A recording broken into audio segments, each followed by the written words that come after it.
Hey everybody, Adam here. Hope everyone is doing well. So last year, my wife and I bought a 40-foot high cube shipping container, a used one, and I'm converting it into what I'm calling the warehouse. Basically, I'm just turning it into a nice storage facility where we can keep all of our building materials. However, before I do anything to the inside of it, I figured I better take care of the outside because it's already 13 years old and it had some rust on it. So that's what this video is going to be about. Let's get to it.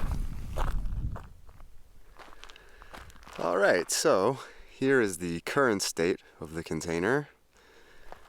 I've already done the first step in rehabbing this big boy.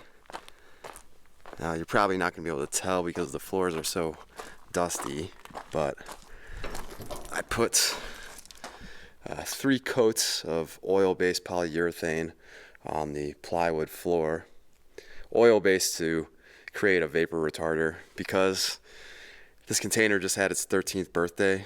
We have no idea what kind of toxic stuff might have spilled or leaked onto that plywood. So it's a good thing to cover it up.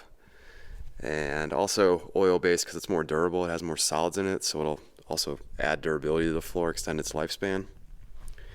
If you're going to turn your container into a house or an ADU or a home office or anything that you're going to spend a lot of time in, then it's probably a good idea to at least put down a class 1 vapor retarder and then build a new floor over it, or just take out the plywood and replace it with new plywood, because you don't want, toxic fumes getting into your lungs or anything like that. Anyway, kind of going off subject here. So yeah, that was the first step, and I can throw a picture up on the screen. You can see what it looked like right after I did it.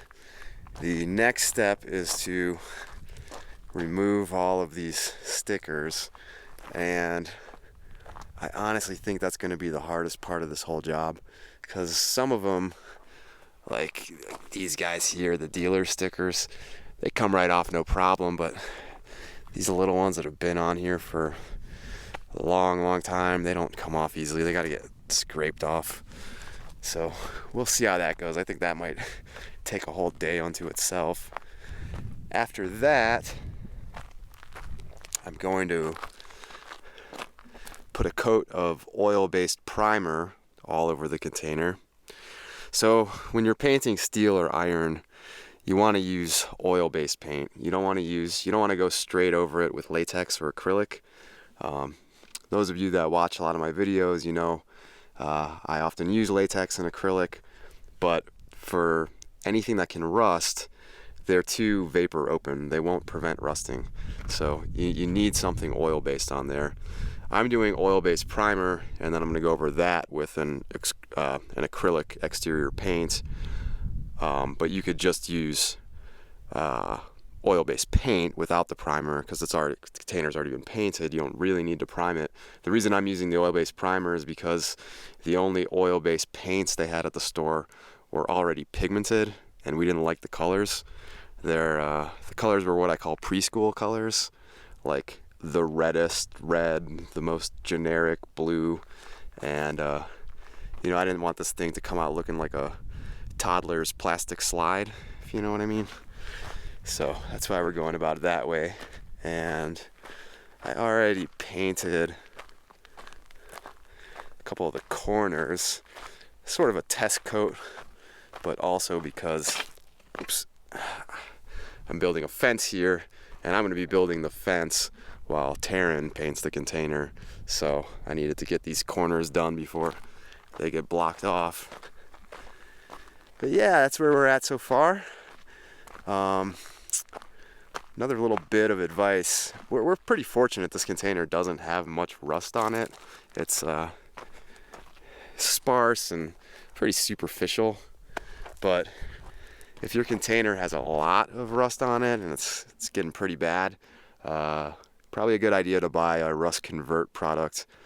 Sand it, put the rust convert on it first, then prime or paint over it, so you can stop that rust before it really gets out of hand.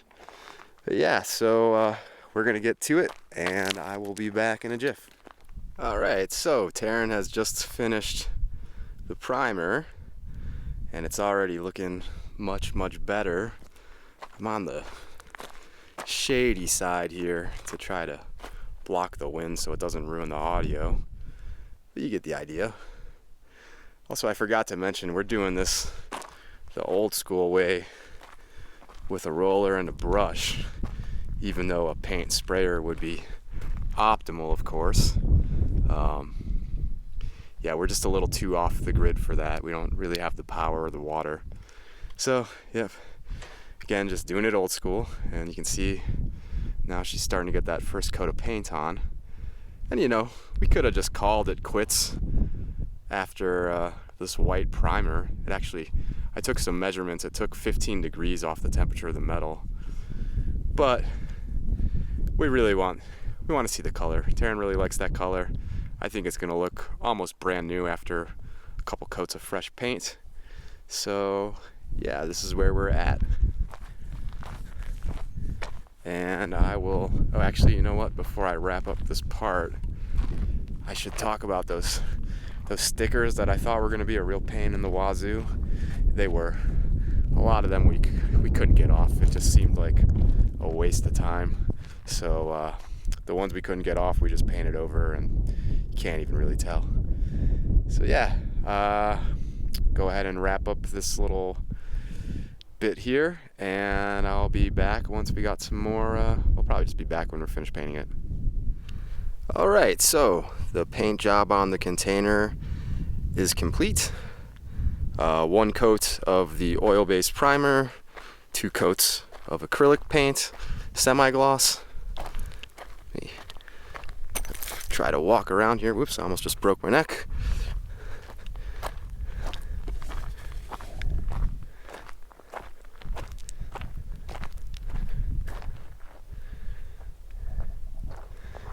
We decided to leave this plaque because that has a lot of important information about the container. We also left this Bureau Veritas sticker on there, a little bit of a tongue twister. We thought it was kind of cool. That's a French company that inspects and validates ships and other kinds of sea equipment. And so, you know, out here in this high desert mountain valley, it's really important that people know this is a seaworthy container. Alright, now let's talk about some color science for a minute here. I'm sure everybody remembers William Herschel's famous experiment from a little over 200 years ago. Light waves on the red end of the spectrum heat up objects more than light waves on the blue-violet end of the spectrum. So if you're going to put a color on something and you want to reflect heat away from it, if you can reflect a wavelength towards the red end of the spectrum, as long as it's a bright color, you'll reflect more heat than if you're reflecting wavelengths from the blue-violet end of the spectrum. That's why we went with this red-orange color. Now, whenever you see a color, the color you see is the color being, or the wavelength being reflected. So that's what's going on with the color choice for this orange color. Now I know I'm contradicting myself with the turquoise that we put on the vents and on the doors. However, the doors and the vents only make up such a small surface area of the container, it doesn't really matter. And as you can see also, see how that end is shaded right there? So 9 months, this is the north facing side of the container, 9 months out of the year, that side doesn't even get hit with any direct sunlight. So it really doesn't matter what color the doors are. In the summer, early in the morning, a little bit of sunlight will come from the northeast and a little bit from the northwest in the late afternoon. But again, it's just not going to be a big deal because when I'm finished with the container, these doors are going to be open most of the time, and we're only going to use them as storm doors after that. And talking about reflections, hopefully you can see this. Ah man, I waited until too late in the day. See if I get closer here.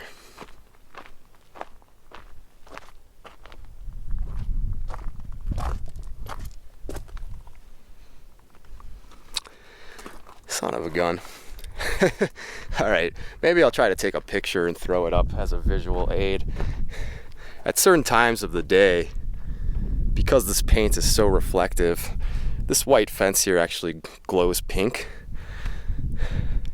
And that's visual evidence that heat is being reflected away from the container. I think it's pretty cool, and I was hoping to get it on video, but again, I suppose I waited until too late in the afternoon.